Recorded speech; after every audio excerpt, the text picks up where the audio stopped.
It's Friday, March 28th, 2025. This is Ashton Ellett here with another installment of the Documenting Congress Oral History Project, sponsored by the Richard B. Russell Library at the University of Georgia. I'm here today in beautiful Terre, Haute, Indiana, with Kate Cruikshank. She earned a bachelor's in philosophy from Colorado College, a master's in Germanic language and literature from the University of Washington, a PhD in curriculum and literature from the curriculum instruction from the University of Wisconsin-Madison. Yes. And an MLS with a specialization in rare books, manuscripts, and archives from Indiana University. She served as the political papers specialist at Indiana University's Lilly Library in the Modern Political Papers collection, where she processed and curated the papers of U.S. Representative Lee Hamilton and Senator Birch Bayh, as well as recording a host of oral history interviews. She's been an active member of the Association of Centers for the Study of Congress, as well as the Congressional Papers Roundtable, the Society of American Archivists, which she chaired in 2008. Thank you so much, Kate, for taking the time out of your well-deserved retirement to take a trip down memory lane with your work documenting Congress. It will definitely be a trip down memory lane. Well, let's start at the beginning. Tell me about your childhood and upbringing. Where did you grow up? No, you don't want to know that. I don't? No, you don't. I grew up in southeastern Colorado, in Haute, Colorado. Yeah, went to Colorado College, and then out to Washington, of course, for my master's. And then tried to figure out what to do with my life. I had a philosophy degree at a German language degree. That was one of my questions. Is a lot what of are you people doing have a with plan, your life, right? Like a law school thing with philosophy. Yeah, no, that's what I should have done. I should have gone to law school. I look back and I think, God, I would have made a good lawyer. I should have gone to law school. I know enough already to know you would have been a great lawyer. I ended up trekking through another. Almost got to a second master's degree, English as a second language. I could teach English to non-English speakers, which I would have loved. I love languages. That's my first love. What was German? Was that the sort of well, I wanted to have studied to be fluent in 5 languages by the time I was 30. That was my goal. Oh. And I was going to high school that had 2 years of Spanish. That's all. So it was rather an ambition. But I took French and German together my freshman year in college, and started that way, and then took Russian as well. So I was getting there. I lacked the Italian. But Italian and Spanish, it's the same language. But in any event, I got off track. I've always had multitudes of interests, which is a wonderful, rich way to live your life, but it's a heck of a way to build a career. So I love that. That should be on a bumper sticker somewhere. Yeah. So, but I did end up going into education. Okay. And that was, I did history of curriculum, which is, essentially the question is, why are we teaching what we teach and how do we make those decisions? And I specialized in the late 19th century, early 20th, which was the time of progressive education. John Dewey. What I actually did was the research on the people that Dewey built his stuff on, but never acknowledged until the 20s. Okay, so that was my dissertation. And I got involved also in thinking about, in the 70s, I got involved with some of the work following the whole uprising and concern about juvenile delinquency. Work of the ABA Young Lawyers section, trying to find ways to bring young people into the public arena. I mean, give them a voice. And of course, we had gotten the 18-year-old vote in 1971-72. Thank you, Birch Bayh, but among other people outside of Congress. But that was a really interesting time because you had things like the Constitutional Rights Foundation in California and various other major organizations that were trying to help young people examine the values that underlie our democracy.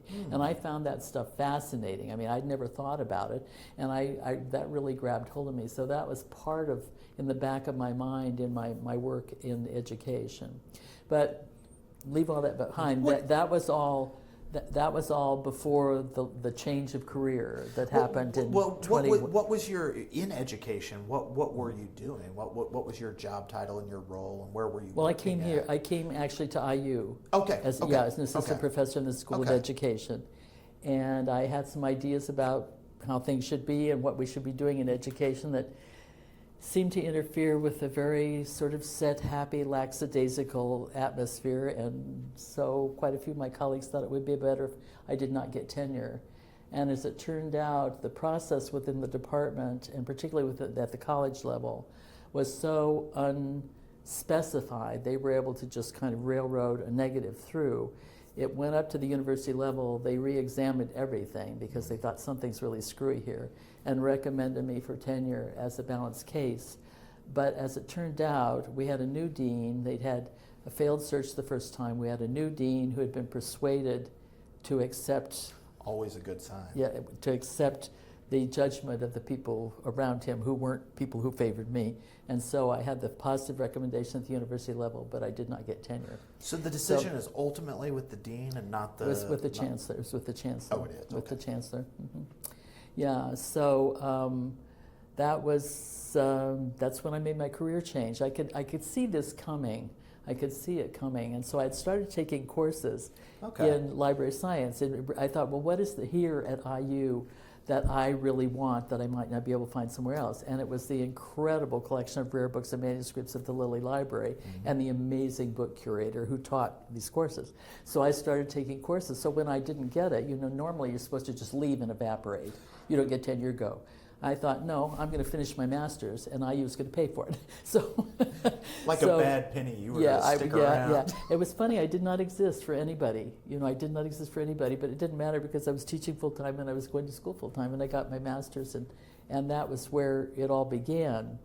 It was not necessarily a given because I was hunting for jobs in rare books and cataloging and so forth, and it turned out that somebody here at IU had realized we needed to do something about congressional papers collections that were sitting around, and had come up with 6 months worth of money, or talked the then chancellor, new chancellor, into providing 6 months of funding to tackle the Lee tackle the Lee Hamilton papers. Now here's the situation. This is what I think you want to know. The situation of congressional papers at IU was that the Lilly Library was the only repository for anything. I mean, you had the main library, good system, solid. They had developed themselves over years, but they didn't have anything to do with that kind of stuff. The Lilly Library was a rare books and manuscript library and had been developed as that. Herman B. Wells had been the one who got it going. I think it was established in the early 60s. Had endowed accounts for everything except staff. So it could do everything, but it had to do it with the staff it had. So they were always in agony about getting more staff. And this turns out to be rather an issue in the whole thing. So they had one collection, the Charles Halleck papers. I believe he was in leadership in the House of Representatives. Right. And that collection, they still have that collection. It never came into congressional papers because I believe the agreement was that he would give his papers and they would recreate his office, I believe, on the upper floor of the Lilly. That's a very is that common old thing? School, well, I don't think it ended up on the top of the Lilly, but it did end up on the top of another building. And in fact, the chancellor turned down my tenure at his office in Charlie Halleck's office. So I thought that was kind of nice. But in any event, they had that collection. And then Birch Buys had come in. Halleck's are, right now, they're, I think, 150 boxes. Birch's came in as 1,200. Okay, yeah, that's a serious congressional collection. Yeah, that came in as 1,200. And Birch, as you are probably well aware, did not expect to lose. His staff didn't expect him to lose. No, that was and so they were given they were given 3 weeks to get out of the office, and the staff just evaporated. And I've talked to one of the two people who took care of everything, but his chief of staff was intent that those papers should not get lost. And I don't know. I think he contacted Herman Wells because I believe in '74 Wells had contacted him about his campaign, his 1974 campaign papers, because that would have been Lugar. That's right. Yeah, and was interested in those. So that was the one thread that Tom Connaughton, his chief of staff, was following. And as it turned out, the director of the Lilly at that time was interested.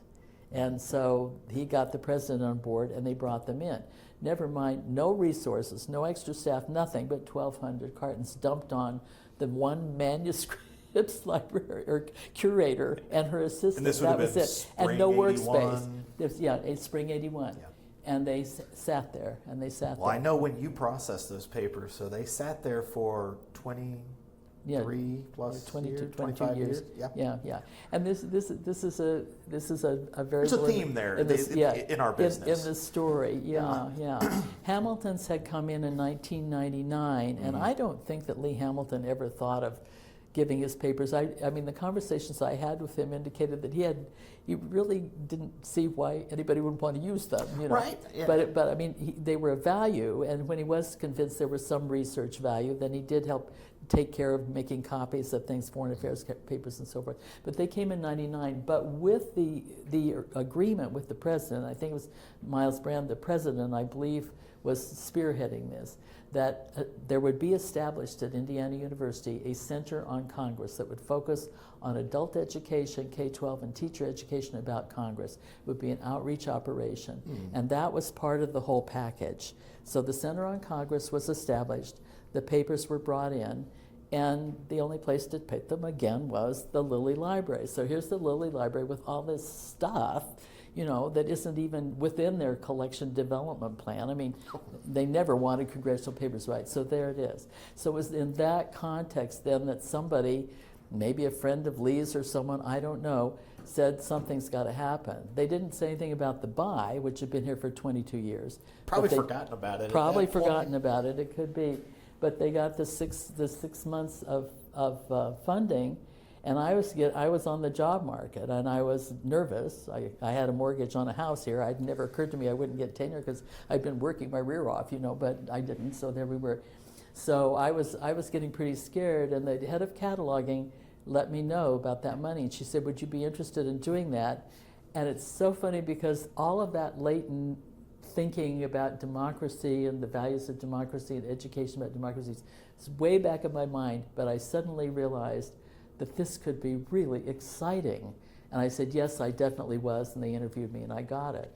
So without any notion of what congressional papers were or what it would take to make the collection go, I had a 6-month job and I had 340 cartons. And they were all sitting unopened in the new auxiliary library facility in an empty space out there, and I had to go out and start and figure out what I had. How did you approach that processing job? There was no inventory. There was no inventory. I thought I got to find out what's here. So there was some indication of what was foreign affairs and what was this and what was that. It turned out as I opened boxes that I had 1972 this, and I had part of an alphabet, and then I had, you know, another part of an alphabet over here. And I ended up just typing up, I did folder inventory, and that, I mean, to this day, I would say that's the first thing. If you don't have an inventory to go on, you open up every box and you just do a folder inventory before you do anything else. Because I took those sheets home. I took those sheets home, 1 sheet per box, and put them out on the floor. And I found out that I had 3 years, I think it was 72 to 75, where they had sent us virtually everything. They'd sent us legislative files, they'd sent us constituents correspondence, blah, blah, blah, blah, blah, you know, and so I could then get the picture, and then I could start to make series, okay? Now, I knew I had 6 months, and of course, as I began to see this, nothing was happening. I was working every hour I could work in the place, and I was for the record, record, 6 months to process a collection, that is not that's a Herculean I task. asked Cheryl after I was finished, I asked her how long she thought it should have taken me. And she said, I think it was 1.5 years at the best. She said if you had good students and you had, you know, that would work. Well, it took me 19 months, and I didn't think that was too bad. Oh my gosh. But 19 months. But I was in panic mode, and this is really key. I was in panic mode, and for my own sake, I started keeping a daily log.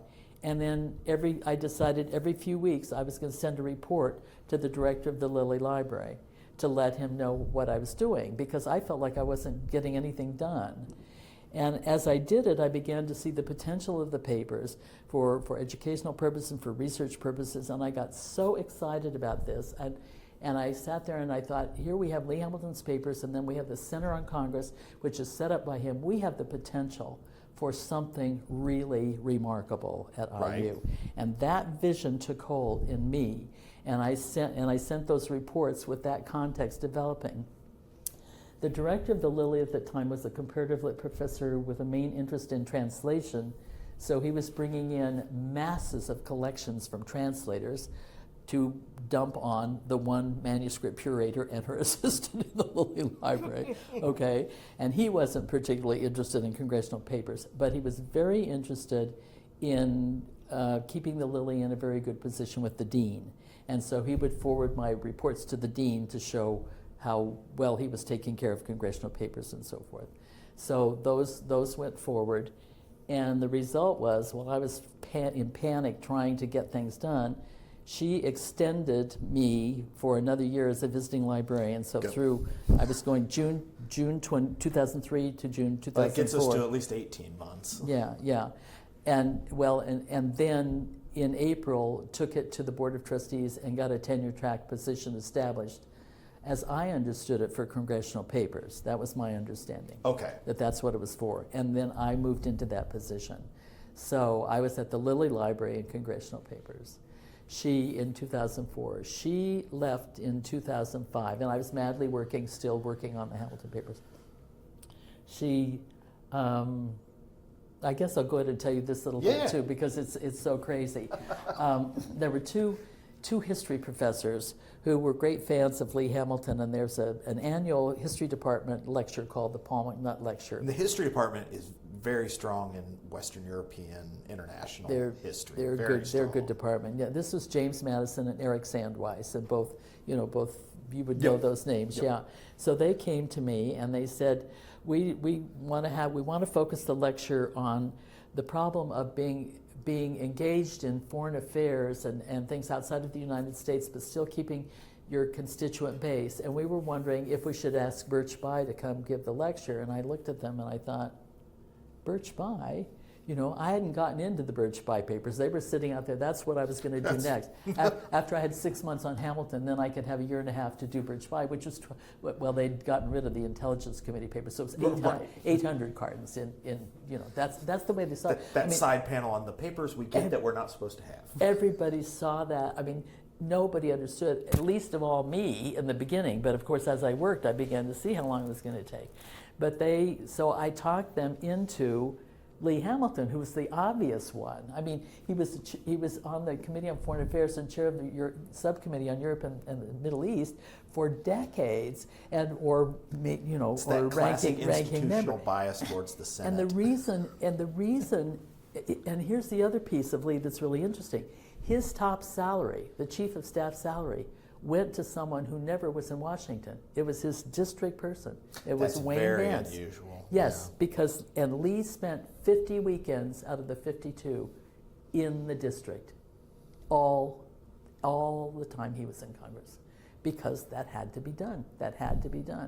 And so he was absolutely the picture of it, of that thing, that tension that they were talking about. Yeah. So I talked them into having Lee Hamilton, and they said, well, that's great. Could you maybe do an exhibit to go with it? And a little exhibit. In your free time. And I was excited about it, though, because I was working in his papers. So I'd gotten him off of Birch Bayh, about whom I knew nothing at this point, and gotten him onto Lee Hamilton.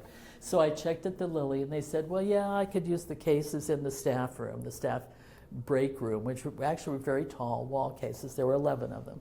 And I could use those, but being me, I did completely overkill. And masses, 100 and some objects and labels and everything. I love doing exhibits. And that's the fun. How much fun is some of the archival work? It's not fun. Right. It's a means to an end. Yes, right. It means to, and you do it in the very best way that you can for researchers, but it's not necessarily fun and creative. So this was fun. So I went ahead and put this together. Well, Jim Madison just got all excited about it, and he thought we should notify the papers about it, so he decided to do that, and he contacted, I think, the PR person in the dean's office, who knew nothing about all of this, mind you. This is all going on for Lilly. You know how much deans love to be surprised about things. Yes, that was exactly they love it. That was exactly what happened. And all of a sudden, I get a call from the book curator at the Lilly, and he says, "You've got to pull it. We can't do it." And I said, "Wait."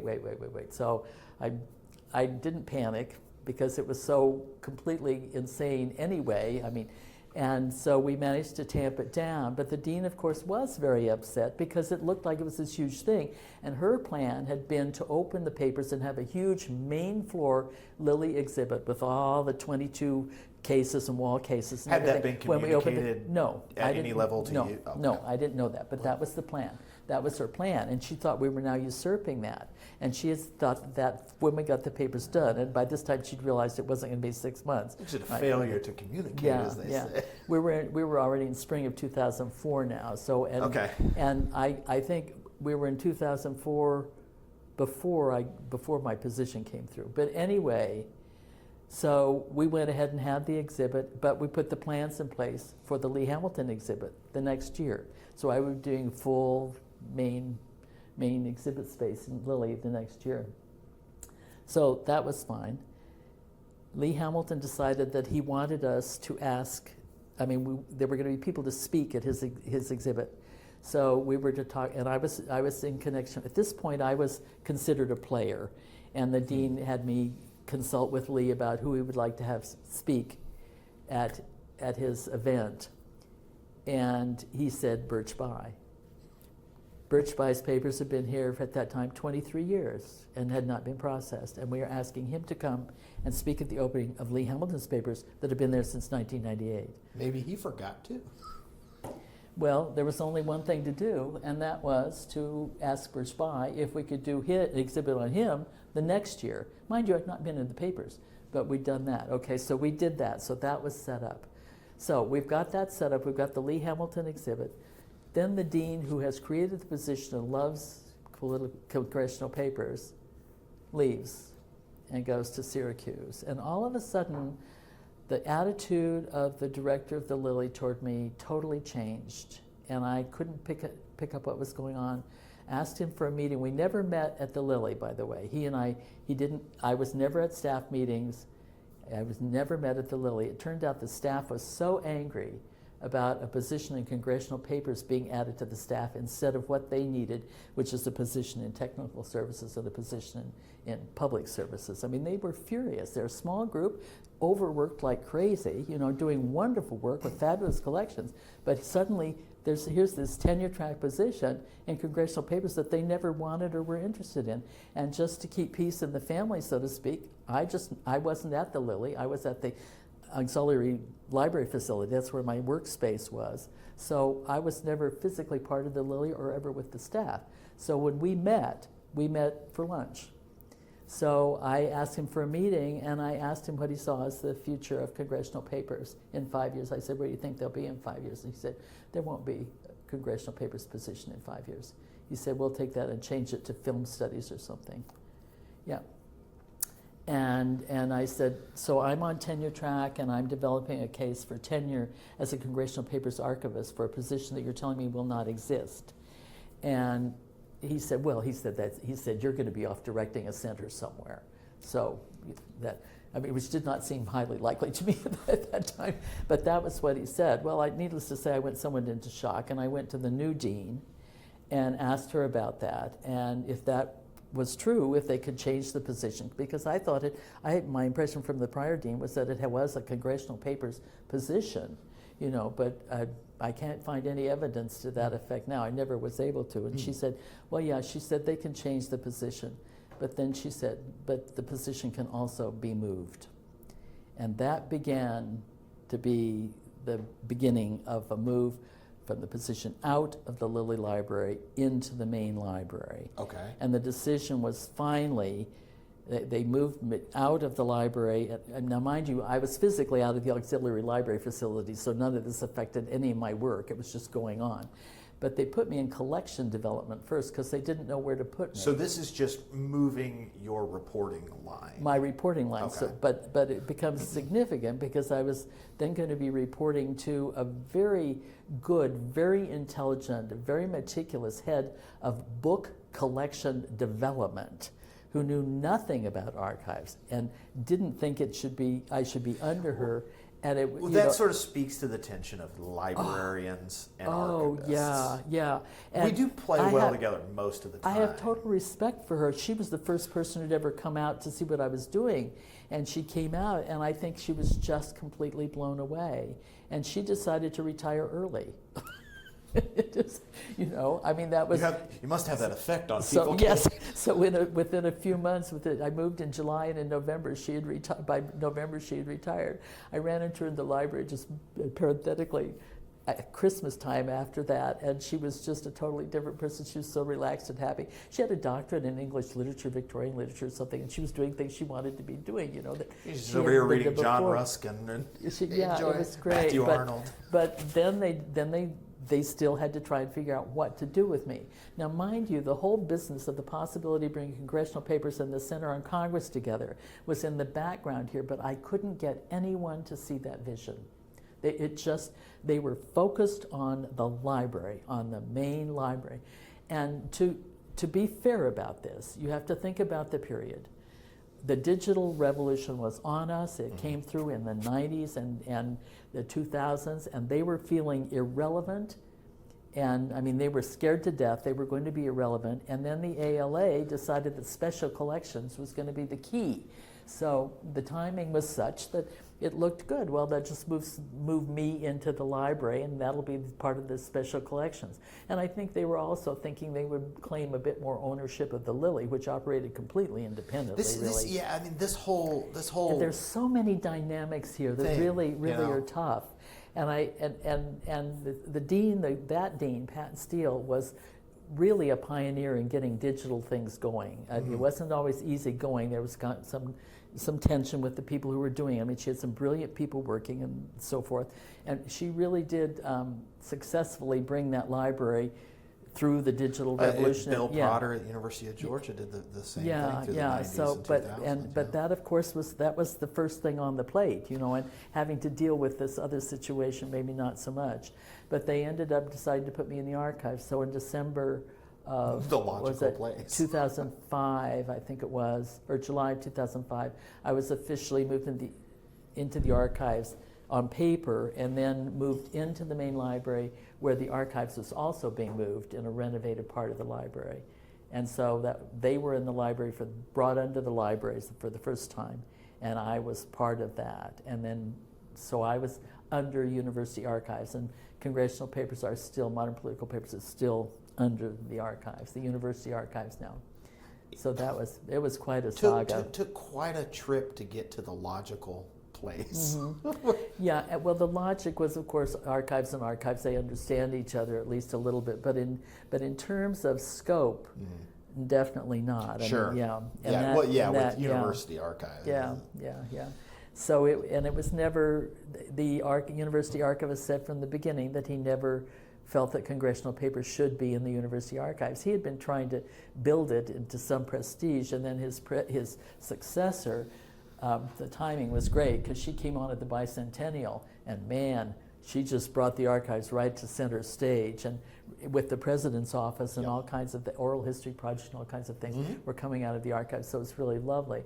But needless to say, congressional papers was not part of that. It was, which is fine. I was just off plodding through the papers, doing my work, and that worked all right. But it does, the whole experience just points to the importance of institutional buy-in.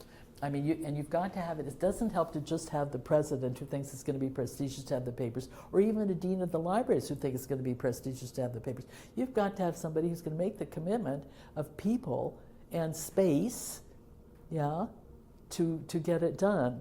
And of course, nobody can believe how long it takes. I mean, even those of us who do it can't believe how long it takes. Even when even when you have a collection that has relatively good original order, comes with box lists, manifest, MPLP. It's still a lot of it. Well, and the behind the scenes of, yes, it's processed, but then you create the finding aid. You have to maintain the finding aid. You have to post it online. You have to maintain the online infrastructure, the systems that go along with that. And then the inevitable question: how much of this is digitized? Can I get this online? I have a little. I know this one too really well. I have a couple pictures hanging up on my wall, my cubicle, and it's one is a French chef from the movie Casino. It's when Robert De Niro says that he wants an equal number of blueberries in every muffin, and the chef says, "Do you know how long that's going to take?" And then there's another one where it's a guy standing there just dead eyes, and it says, "Have you considered digitizing all this stuff?" It's like, yeah. Yes. Yes. Yes. I mean, yes, it goes through obviously it goes through everybody's mind, but have you ever tried to feed onion skin paper through a feed scanner? And talk about And then metadata? mind-dumbing work. Oh, yes, Yeah. yes. And I mean, digitization and metadata and making things available to offsite researchers is obviously the way forward. And I did a lot of it. And did it a lot is. of it. Yeah, It is. yeah, But orders of magnitude in terms of money and people and students and people doing quality control. Yeah. You know, you can digitize everything in the world. It's useless without metadata and a system right. to, a decent OCR where you can word search these things. Well, the saga's not over. The saga's not over here. No, let me continue with this because I want to get this one other piece in. So I was in the archives, and I was going up for tenure in 2009, I believe it was. I think that's right. Yeah, going to go up for tenure. And I had been very active in the Association of Centers for the Study of Congress. In fact, Lee Hamilton's office put me in touch with the fact of its founding meeting, and I had gone to that. I was very excited about it and managed to pitch the Lilly Library at that point, and it became the first non-founder member. And I mean, it was just silly. I was wondering where that came in. And the director of the Lilly did support that. He didn't want to, and he tried to talk me down, but I convinced him it was important, and he was trying to please the dean, so at that point we got that established. But I became, that really became a lifeline for me, and Karen Paul, of course, was just a saint, but Karen and Cheryl both, people who could really help me, and I mean, they were just there, and of course the meetings were wonderful. I loved it. And I looked back and I realized I was on the executive committee. I was the head of the dues committee, chair of the dues committee. I was the secretary, and I was looking at my CV, which only goes to 2009. I believe I was treasurer also, because I think I set all that up and turned it over then to Danielle. And Danielle is still the treasurer and will be for life. Yeah. But we also came up across a situation when I can't remember his name now, but he was at the Howard Baker Center. He was the president, and I'm sure that's deliberate that my brain has dumped him overboard. But he took a position as the director of the George W. Bush Library, didn't tell us, and we found out in late January inadvertently, and nothing had been done for the annual meeting. So Cheryl and Karen and I worked long distance, and fortunately I had a contact at the Woodrow Wilson Center. I mean, Lee was the director. He wasn't the contact. It was his assistant. Mm-hmm. And she managed to maneuver it so we'd have space there. I mean, bless her heart. We were able to pull off the meeting. But it was interesting because I think when everybody found out, they said, well, we'll just skip a meeting. And I had a feeling, I have to tell you, the association at that point in my mind was so uncertain about what it was doing and what its future was. I thought if we skip a meeting, we may go down the tubes. And that was really driving me because partly because it just meant so much. I think it's such an important organization, and it meant so much to me personally as an archivist, and what I was doing, and I was sure that was true of others. So we managed to pull it off. It was very much a self-examination meeting. And I can remember Richard, the Center for Legislative Archives, leading one of the sessions, and I think everybody was glad that we had made it happen. But I believe that might have been in 2009 as well. Mm-hmm. But in any event, on the home front, life was not going well with this new dean, because I had this vision, and I was taking initiative, and I was thinking what we should do. And the library is very hierarchical, extremely hierarchical. And they use terms like insubordination and so forth. Oh yes. And I was not fitting the pattern. And I could see the handwriting on the wall that I was going to have a struggle for tenure. And so I decided, as I saw that beginning to happen, and the university archivist was not particularly supportive because he didn't want the congressional papers in the archives anyway. So I decided I had to figure out how I was going to do as much as I could on the buy papers, which I couldn't see I was going to finish, but I thought if I can get funding, I can not get tenure. I could have a year after tenure, but if I could get funding, that it could extend it another year, so I could have 2 more years that I could maybe make a dent in the buy. So I applied for an NHPRC grant, and I'll be darned, I got it. and it was, it was wonderful. And Now, this is different than the NHPRC project that you worked on with Jeff Smith and Linda. That was for the Congressional that was the Papers Congressional Guide. Papers Roundtable. Yeah. Okay, so yeah. which came first? I don't recall. Okay. I don't remember important. that. Not yeah, important. I don't think I worked very much. So on you that. got an NHPRC grant. Which we're about 200,000, and well, it was a huge collection, and I had 10 people working with me. I had good students. Danielle was one of them, and I mean, I look at like my children out there, and Hope at Iowa was one of them. I mean, these were my children, but they were very, very good. Very, it was wonderful. It was a good team, and that came through. So I knew that I could keep the buy going. I mean, I felt the commitment to the buy, partly because I'd gotten to know him, and and he was so kind about it. But of course, it was painful that his paper sat there for 23 years. I mean, and he came and did a beautiful job at the Lee Hamilton exhibit. What to me, usually when you have a living member, as you did with Birch Bayh, things tend to move one way or another. Yeah. They don't tend to sit. So was there an effort from the senator or his family or others to No, push? Never. There was never anything from Birch. Never anything from Birch. And it was, when I just remember meeting him. I think the first time I spent time with him, John Zodi, who was head of the civic education office at Ivy Tech, called. They were asking him to come for the Franco Bannon seminar or event, and he was the speaker. And John wanted me to put together a little tiny exhibit, and I hadn't even been in the paper still at that point. And I got all these photos, wonderful photos of him with children, and very human photos. None of the the ones you would expect. Yeah, exactly. I know exactly. Exactly. And he and I went in and looked at those pictures together, and there was kind of a bond there, an understanding. I was hoping he would like the choice, and he did. And we became friends. But of course, I was taking care of his papers. I mean, it was finally happening. Right. It was finally happening. So, that was.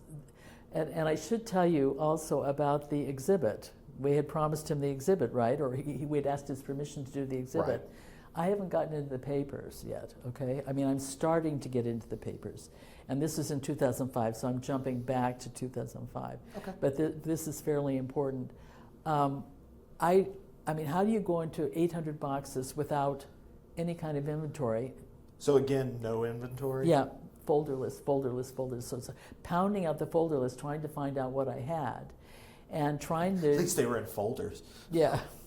And trying to work with him, I found we had copious, I had 230 some boxes of constituent correspondence, which at the Lilly Library had been processed according to the guidelines of handling correspondence. So the folders, which were by committee, in which the relevant legislation was being considered, and then by topic within that, and by Congress, which is exactly the way you'd want them, that all of those have been disrupted, they've been rearranged, and they've been put in alphabetical order by year. Okay? Alphabetical order of letter So writing. they imposed that order? Oh, yes. 230 boxes. You can hear hundreds of voices crying out at ACA God. headquarters. Oh my God.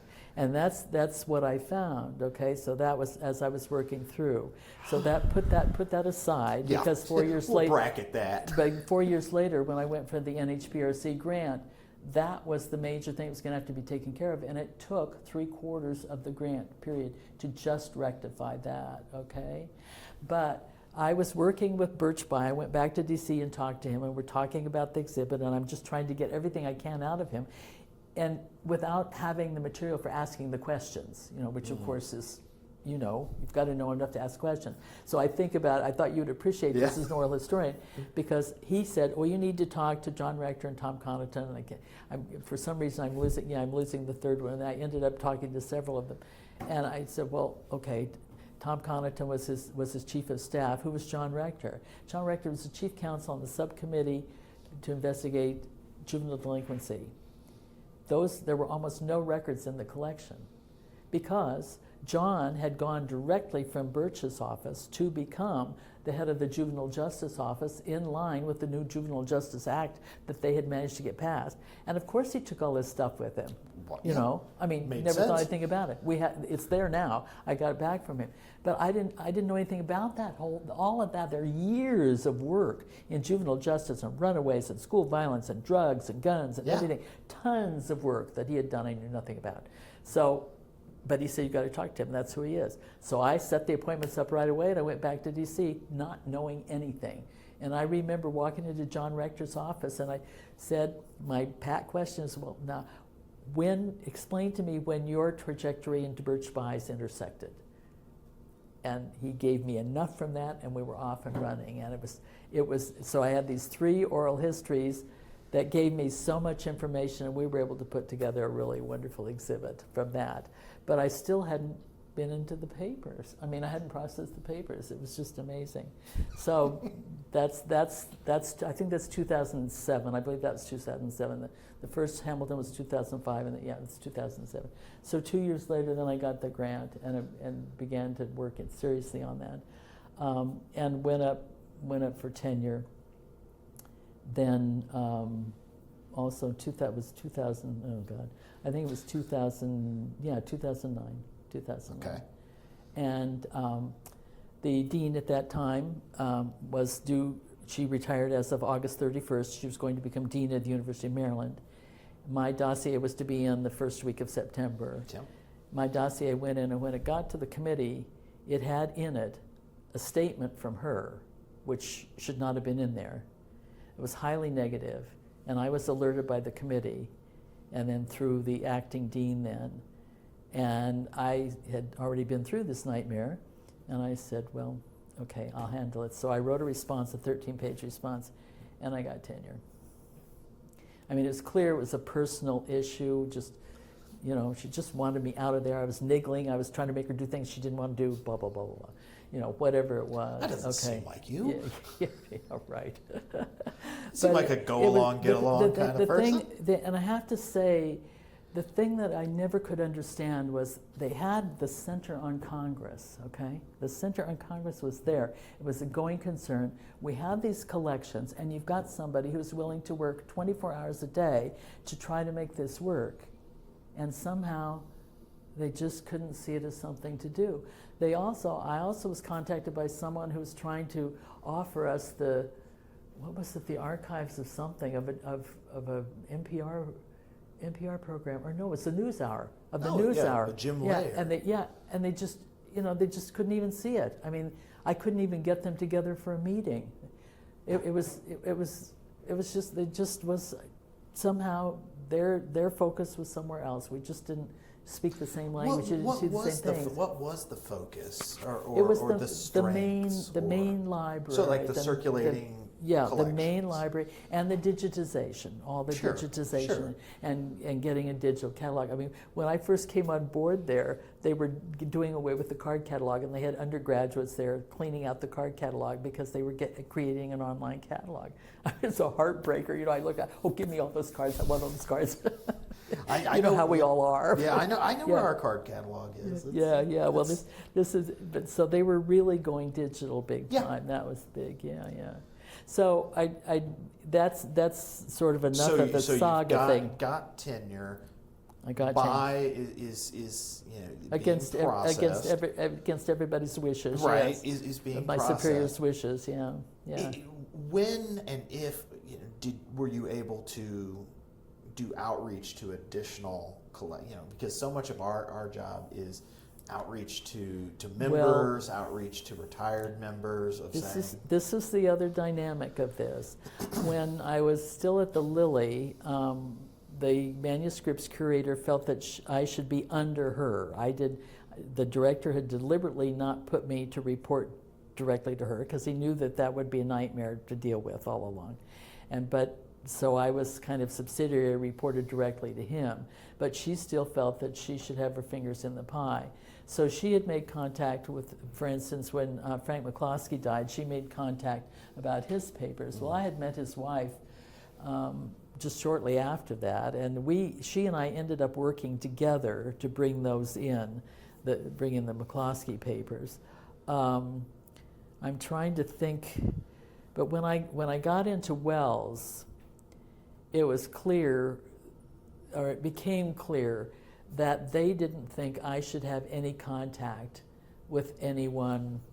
I mean, the president's office would decide who could have contact with members of Congress. And at that point, the federal, I'm going to say lobbyist, but federal relations person. Yeah, our office of government relation or whatever it's called. Seemed to be on my side about that.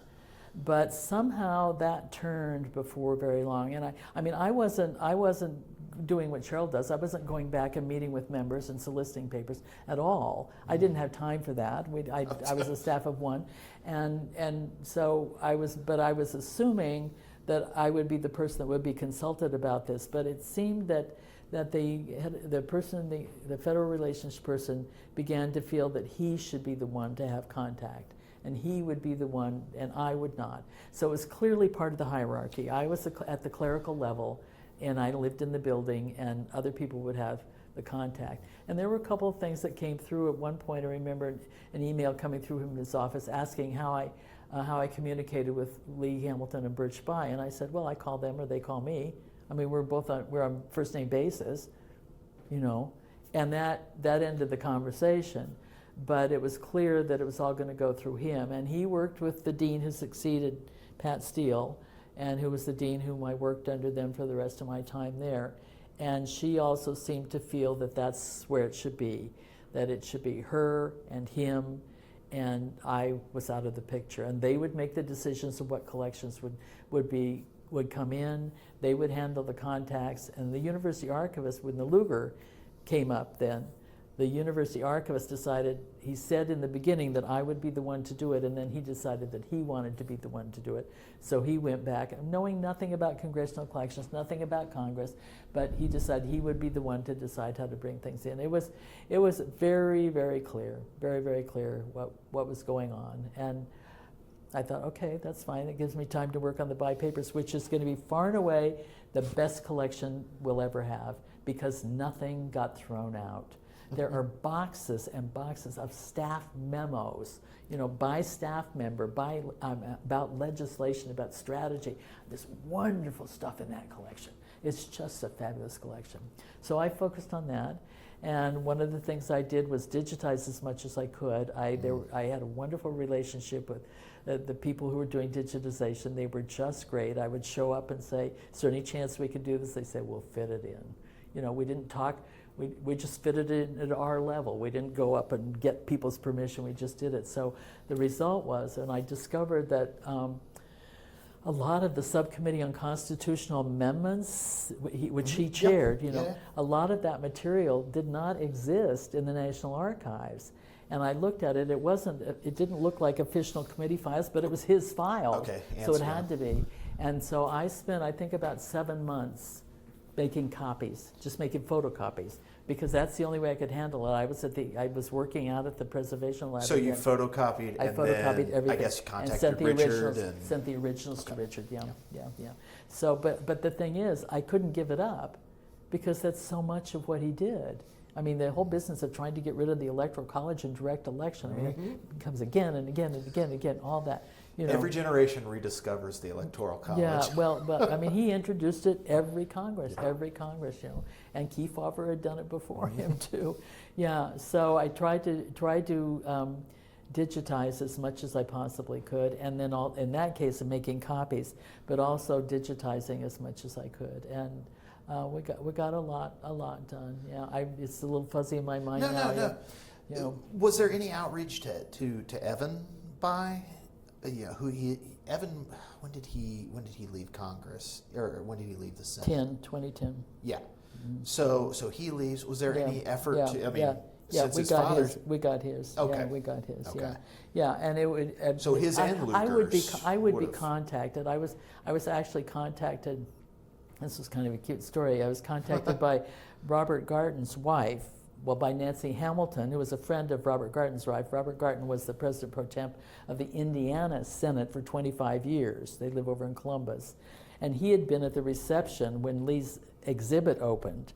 And I remember Nancy taking me over and introducing, Nancy Hamilton introducing me to Bob and Barb Garton. And I said to him, I hope you're thinking about keeping your papers and what you're going to do with your papers. This was in May of, what would that be? I don't know, 2006, I guess.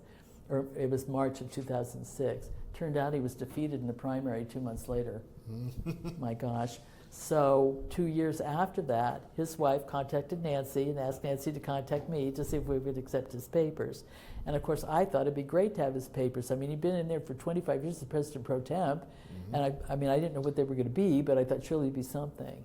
That was such an interesting thing because it was the dean after Pat Steele, but before Carolyn. But Carolyn was really running things, and it took 6 weeks for them to decide whether we wanted their papers. So I've got Nancy Hamilton and Barb Garton hanging out here to find out if we think their papers are worthy of being accepted. It was the most awful thing, absolutely awful. But Carolyn contacted the state lobbyist whom she knew, and he just went into raptures over the idea we were going to get the papers. And then it was okay. So that was that was the environment. My judgment and my word were not sufficient. It was to be, I mean, it had to be somewhere. And once that's a given, you know, there's no point. So I just did my best to be supportive of things that were thrown my way. And Joe Donnelly's came in. I'm trying to think what else. Joe Donnelly, South Bend. Senator. South Bend. Senator, yeah. So those came in. Those are largely digital. So I was glad I was leaving. Yeah. I don't want to do digital. Yeah, that was the 2012. Yeah, he won in 2012, defeated in 2018. Yeah. He defeated Richard Murdoch, the state treasurer, in 2012. I remember that. So so that the situation, and I don't know that the situation is that much different now. The person who replaced me actually was the third archivist to be hired to work on the Lugar papers. And this is classic. The Lugar papers came in, and the university archivist decided I would not oversee them. And this is, again, a personal hostility thing, that I would not supervise that he would supervise that, and he would decide he would hire the archivist to do that. But I would serve on the committee to choose that person. Yeah. And in the interview questions, he asked nothing. He didn't require any experience with Congress, any knowledge of Congress, anything. But Hope, who had been working with me on the Buy papers and was still working with me, was one of the main candidates. And he decided that Hope would be the person he would choose. So he did. But he had her working under, I would guess, impossible conditions because he had no notion of how long it took. Now I think that one's 2,000 cartons or something. You know, I mean, they threw nothing out. They didn't even throw out the little dog statues that you get from the Small Business Administration every year. Everything was there. The infib, Minuteman, and the all of it. Yeah. Defender of the Treasury. Yeah. So Hope, I think that, and he didn't want her having any contact with me. He made that. Yeah, that was forbidden. She was not to talk with me. So it's really tough because we'd have to kind of meet each other somewhere, you know, for any consultation about it. I mean, she's very good. She knew what she was doing, but she decided to leave, and so they had to get someone. So they just hired another graduate student who had no congressional background, and turned it over to her. And she was in the same office space with me. I mean, we were shared office space, and that was happening at a time when there was a plan for an exhibit, and the dean wanted this exhibit. And the dean told me that graduate student, I would become that graduate student's assistant, and she would tell me what needed to be done, and I would help her. I mean, it was just an insane situation. I should have asked this earlier. Clarify for me the administrative structure. There's a dean, librarian, director? There's a dean of the libraries. Dean of the libraries, okay. yeah. Okay. Yeah, dean of the libraries. And there, I don't know exactly where that goes. Yeah. So dean of the libraries, and then university archivist. Well, no, then there's a collections person and then university archivist, and then congressional papers would be under that. Yeah. So well down the ladder. Yeah. So where did I leave it? Well, we were. The Lugar papers are just sort of. Getting Sarah. and she had museum experience.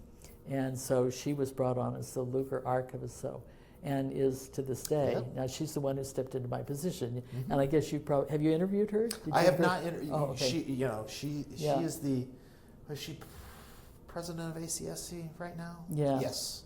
Yeah. If you think about the founding members, Ray is retired, Don Ritchie's retired, Yeah, Mike yeah. Gillette's retired, Richard is now retired. Cheryl's still there, but Cheryl's in a senior role. And the lead, Karen is now retired. Karen retired in January. So I think it's this period of, and that was one of the main reasons that Cheryl and I had this conversation about this oral history project. Was, remember when I brought it up? She's like, "Well, we had this panel. It was the founders panel at ACSC, and we talked about all this." And I was like, "Yeah, well, that's good. Yeah. But we need a resource to preserve sort of the institutional memory of these organizations, both CPR, going back to Cheryl and Karen and Connie Gallagher at Vermont, folks who've been around there, and then Frank McAmin and everybody with the hopes and dreams and aspirations of ACSC. Because I know when I first got into Russell Library as a faculty member, I was like, my colleague Robert Lay, who has served in several different congressional archives.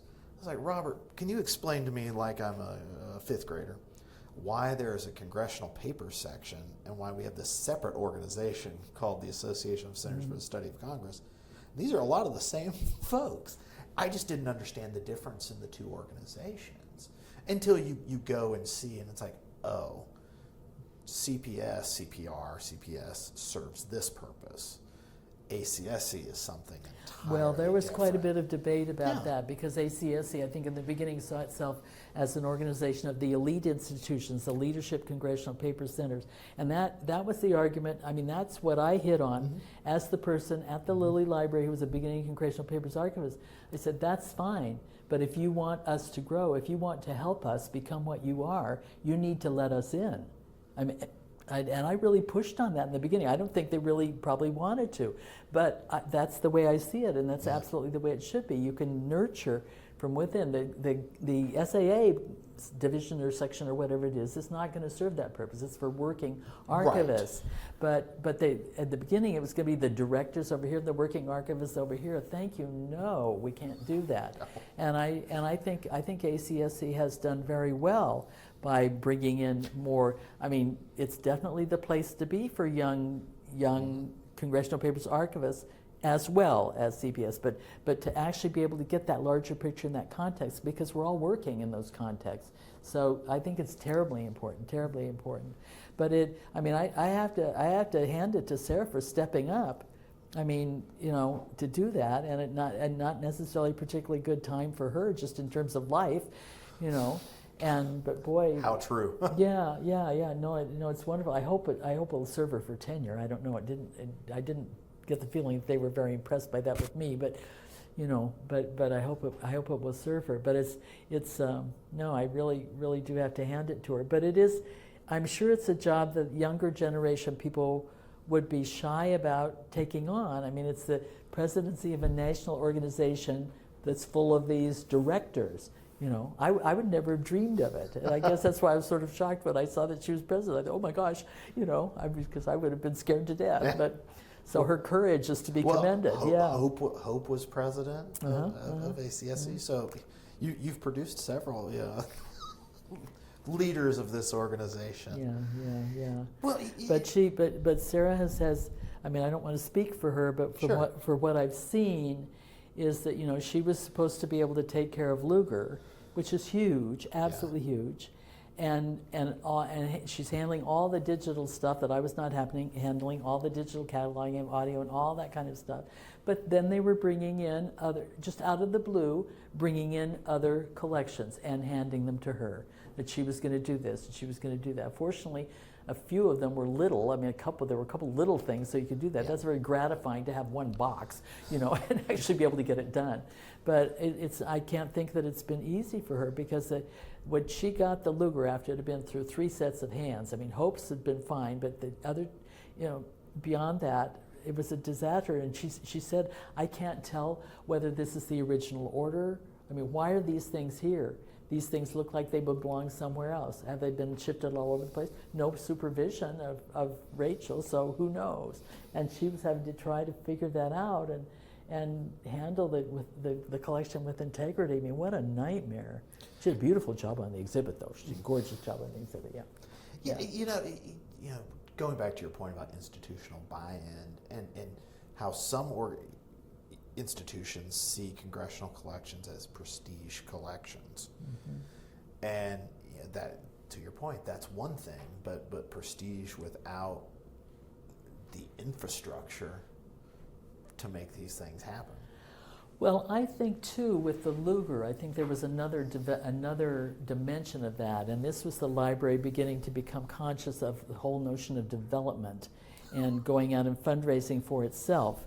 And I think that they were thinking that their treatment of the Luger. They hadn't been doing that? No, oh. I think not that I was aware of, and I think that they were probably thinking that the treating the Lugers well would bring in other things. Yeah, it's funny because when we were talking originally about the Luger, and I was actually involved while I was still at the Lilly with initial contacts about this, and I mentioned to the head of the Lilly, I said, these people often have money, campaign money, that can be spent on this. And we had been talking at both ACSC and in CPR about the fact that you can, if you play it right, you can get some of that funding for staffing to help you with the collection. He would hear none of it. Not like Dick Lugar had to really campaign very hard for re-election.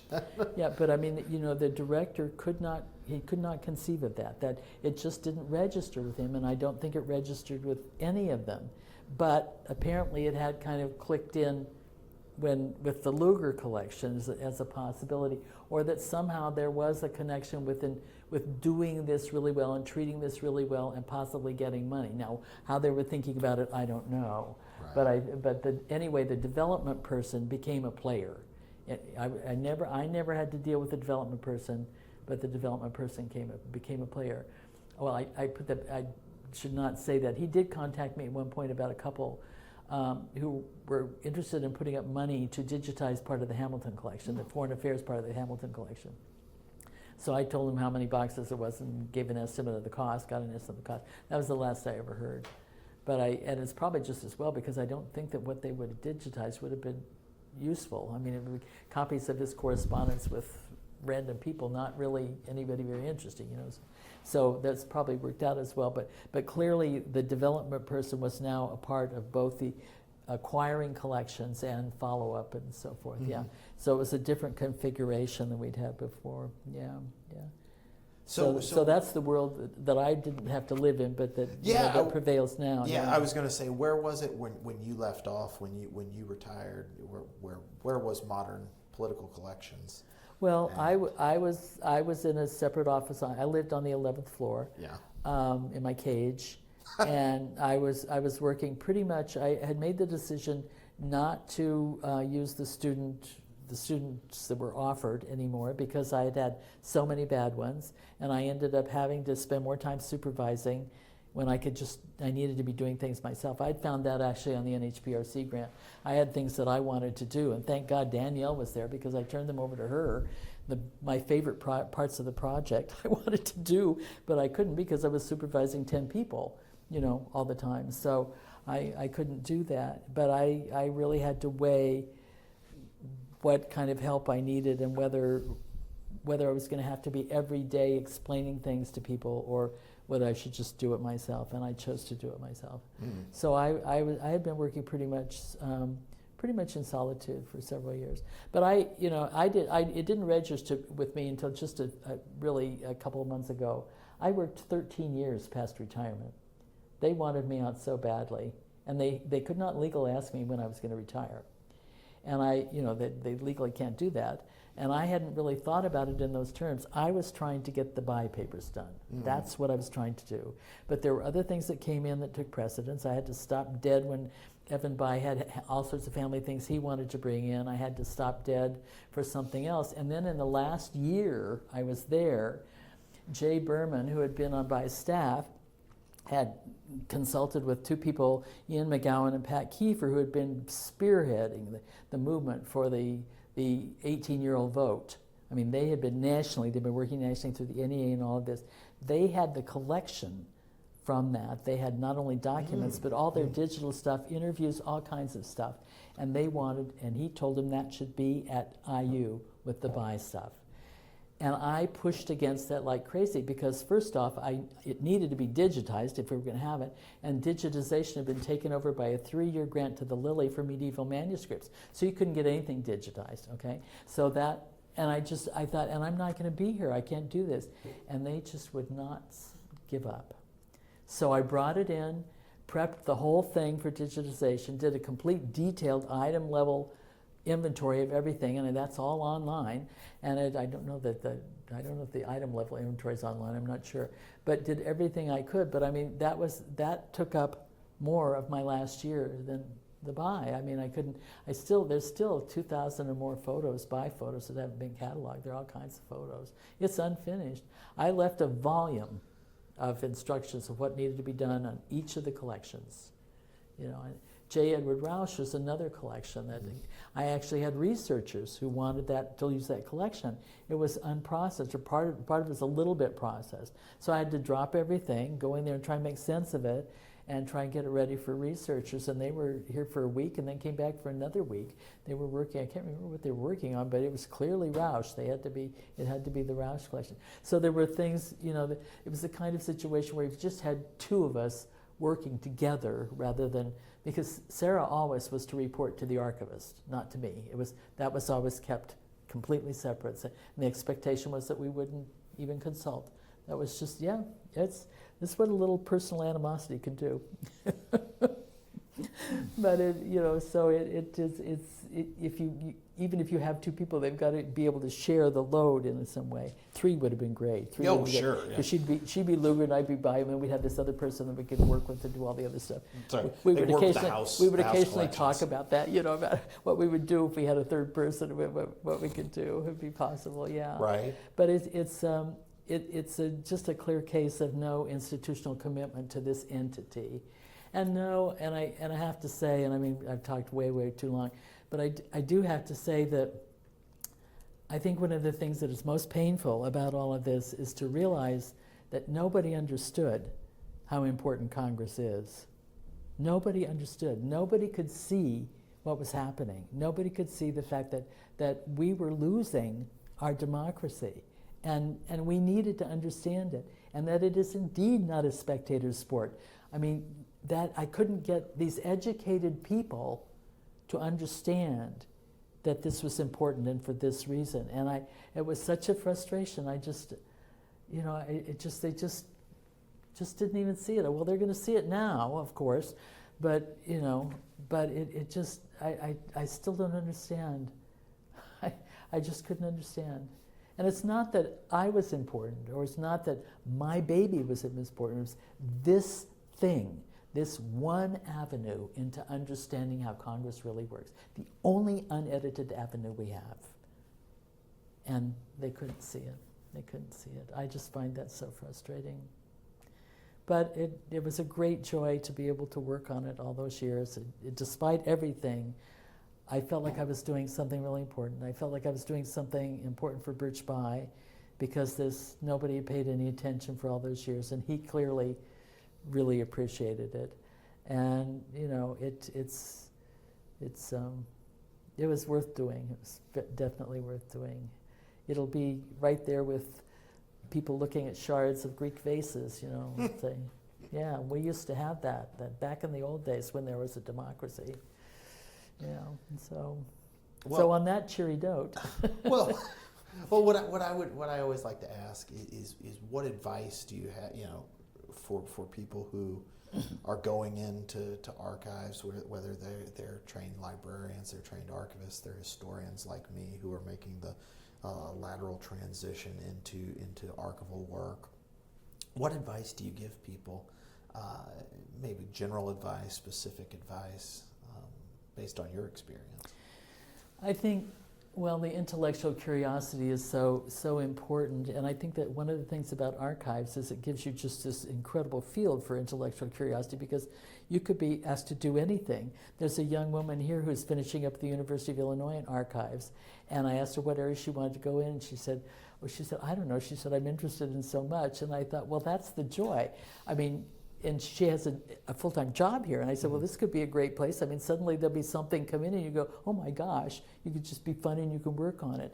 I think that realizing though that every collection has this great context around it, and you need to be able to and willing to get into that context and find out everything you can about it, because it'll help you understand what you're looking at. It'll help you give information and access to the people who are going to access the collection. And the other thing is, of course, to realize that you're doing it for the researchers, and they could be coming from different directions, different interests in it. But for me, I was doing it not just for people who wanted a photo of Birch Bayh, but I was doing it for the people who had a question. I mean, we had at least two books that came out on the Electoral College that I worked with the authors on those. And there are a couple other books, one's on disaster relief and another one I think is still to come out. I mean, people who came and were really using the papers for that. And those people are asking serious and important questions. And to remember that you want the papers to be really usable for them, that they could work with things. Yeah. Right. That, I guess that would be it. And the other thing is to be courageous, not to be fearful. Just realize you can learn everything. I knew nothing about Congress when I started this. I mean, I can talk all I want to about, well, I didn't know anything about Congress. Well, neither did I. But boy, did I learn fast. Websites are good. Congress has really good websites now. But I mean, you go in there and there it all is. All the stuff you were supposed to have learned in civics class and didn't. It's there and then some. Right. And it's really exciting, you know. That's one thing. And then another thing would be to think about possible uses beyond the researcher and the person who wants the paper, you know, the picture by. I had collected all the high school civics books and history books because I was going to try to work with how to use these as a resource at the high school level for teaching, because I think it would be so, I mean, I thought it was exciting to hold a copy of a bill, you know, and then the amendment to the bill, and then the bill is reported. I mean, I thought that was really exciting. Now I realize you have to be really a geek to think that's really exciting. But the thing is, this is what they're working with. You read the item in the newspaper, and you don't even see any of this. You don't see how they're fighting over one word and how they're thinking about the implications of this and the implications of that. And it's there in those bills. Right. I had a friend ask me the other day, well, do they still print those bills, or are they all digital? I don't know. But I've got 4 boxes of duplicates of bills that I took with me, because I think there's got to be some way to find a high school teacher who will want to use those. So I'm busily making an inventory, just like a little archivist making an inventory of all these bills and saying, and this is this, and this is this, and this is why I think this is so exciting. And of course they're going to think I'm nuts, but there may be a history teacher, and in fact we think we know one, who would be able to use those, and for whom that would be exciting to see what is inside Congress. I mean, that this is a document that they work with, you know. Right. I've even got a conference report spreadsheet. A conference report. Yeah, hey, about that. Well, I mean, comparing legislation. I mean, how cool is that? That's an entire field of political science anymore, is the study of regular order and our current period of irregular order, where you have the shift away from committees, the shift away from conferences to the consolidation of power within the leadership of the House and Senate. The Speaker's office and the Majority's office. And of course, those leaders, those committee chairs always had a lot of power. Oh, that's one thing. You know, those Southern Democrats knew how to use that too, by golly, by gum. Yeah. Well, so, yeah, I guess that's where I would come from. I just, you know, I'm excited when I meet someone like this young woman who's going into archives, and it was wonderful. I mean, it was excitement. I learned every day. I learned things every day, and it was wonderful work.